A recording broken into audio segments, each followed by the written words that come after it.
The One Year Bible, the Living Bible Paraphrased, March 29th. You must love the Lord your God and obey every one of his commands. Listen, I am not talking now to your children who have never experienced the Lord's punishments or seen his greatness and his awesome power. They weren't there to see the miracles he did in Egypt against Pharaoh and all his land. They didn't see what God did to the armies of Egypt and to their horses and chariots, how he drowned them in the Red Sea as they were chasing you, and how the Lord has kept them powerless against you unto this very day.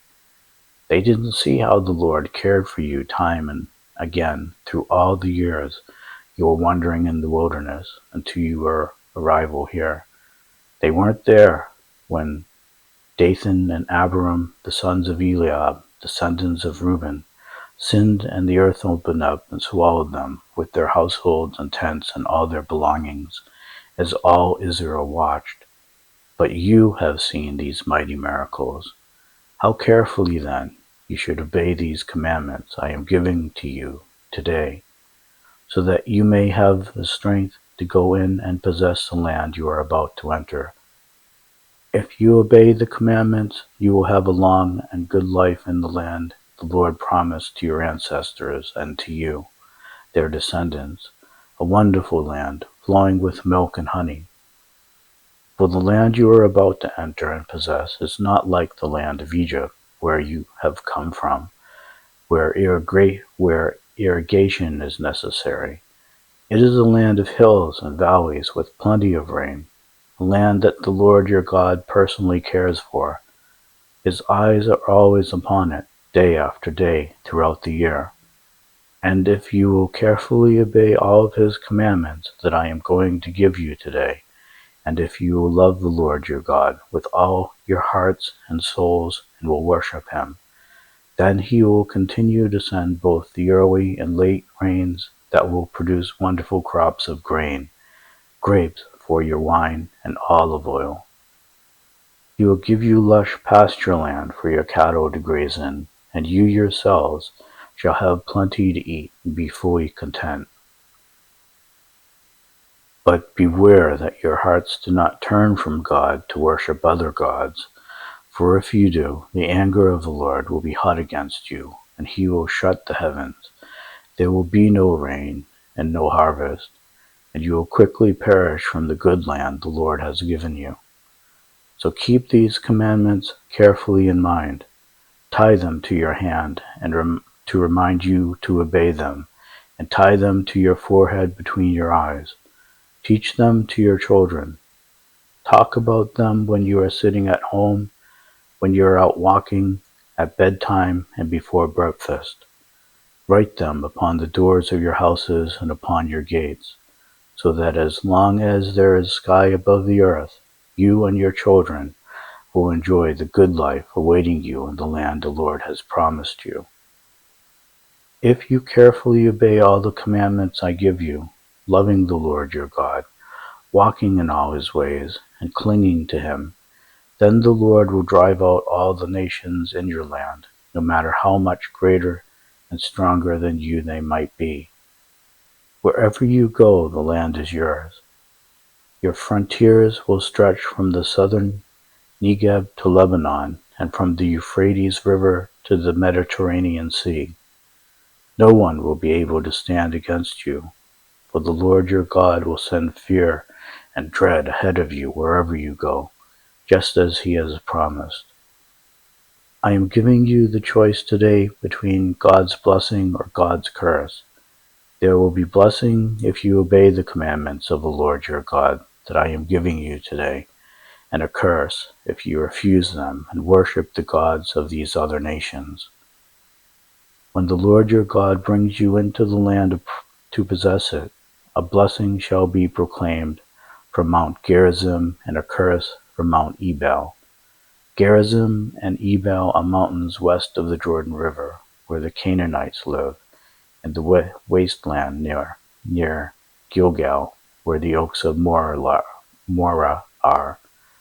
But you are to cross the Jordan and live in the land the Lord is giving you. But you must obey all the laws I am giving you today. These are the laws you must obey when you arrive in the land that Jehovah, the God of your fathers, has given you forever. You must destroy all the heathen altars wherever you find them, high in the mountains, up in the hills, or under the trees.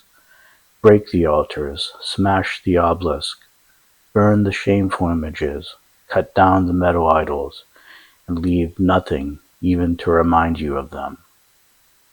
You must not make sacrifices to your God just anywhere, as the heathen sacrifice to their gods.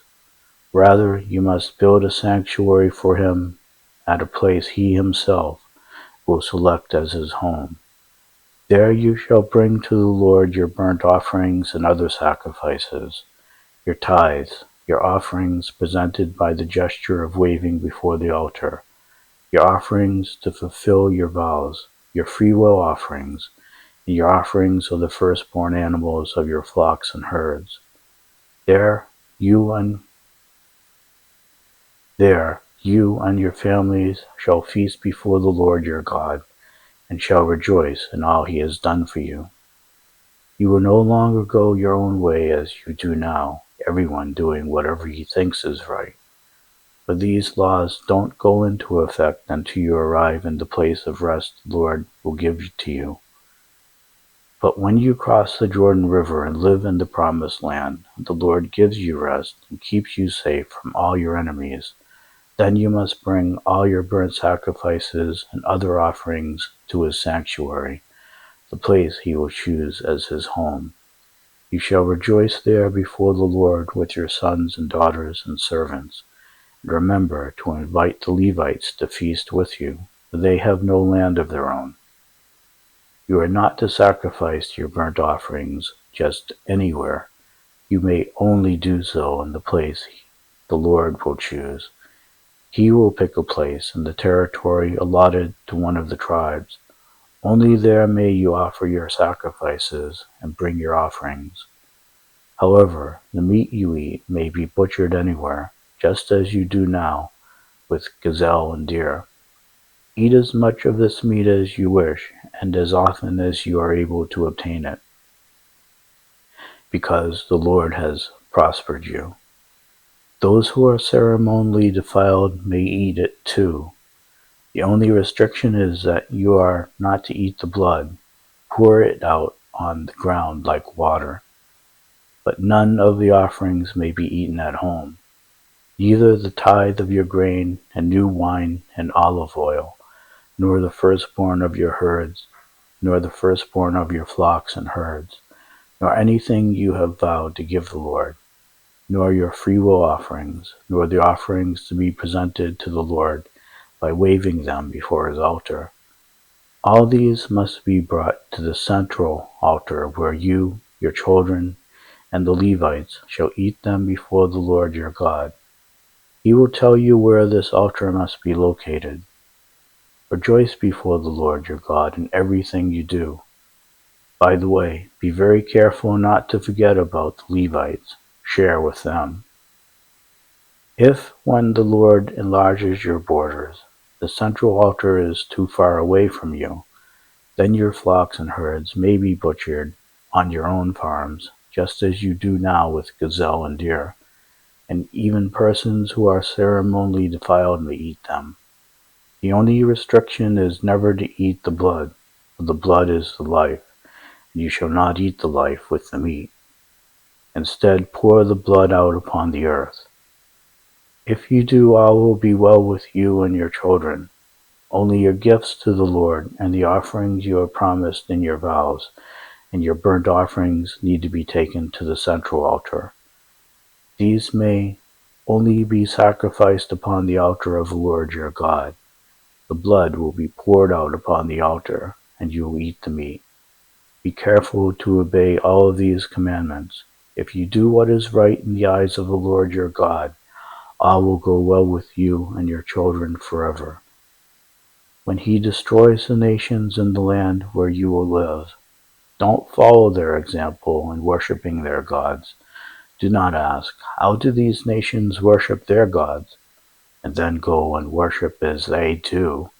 You must not insult the Lord your God like that.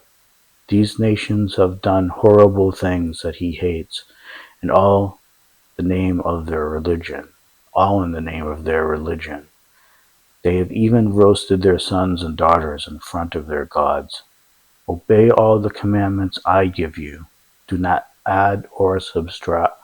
Do not add or do not add to or subtract from them. Obey all the commandments I give you. Do not add to or subtract from them.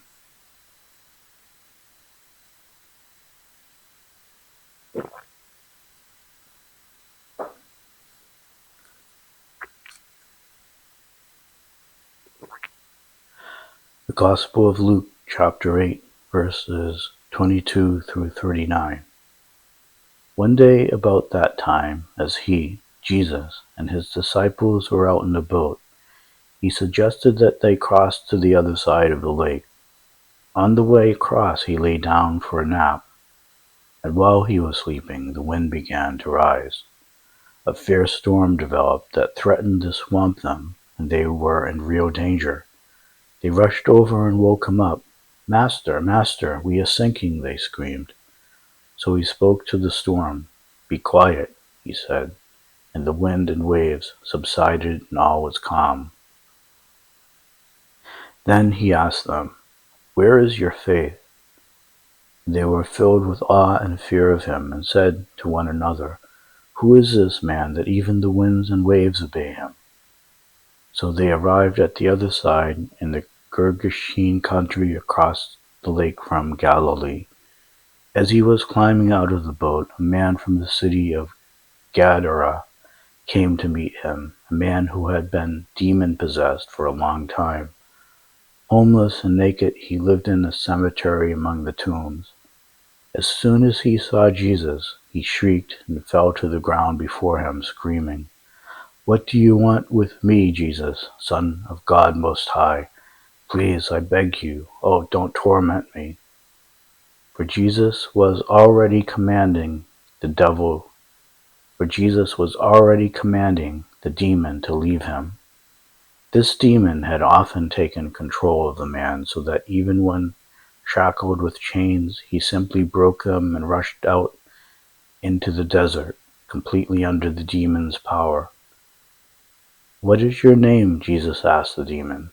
"Legion," they replied, for the man was filled with thousands of them. They kept begging Jesus not to order them into the bottomless pit. A herd of pigs was feeding on the mountainside nearby, and the demons pled with him to let them enter into the pigs, and Jesus said they could.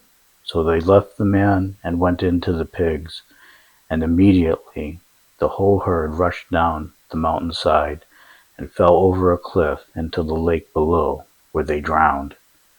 The herdsmen rushed away to the nearby city, spreading the news as they ran.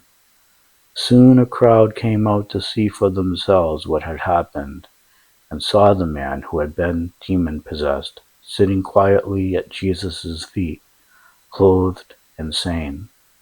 And the whole crowd was badly frightened. Then those who had seen it happen told how the demon-possessed man had been healed, and everyone begged Jesus to go away and leave them alone, for a deep wave of fear had swept over them.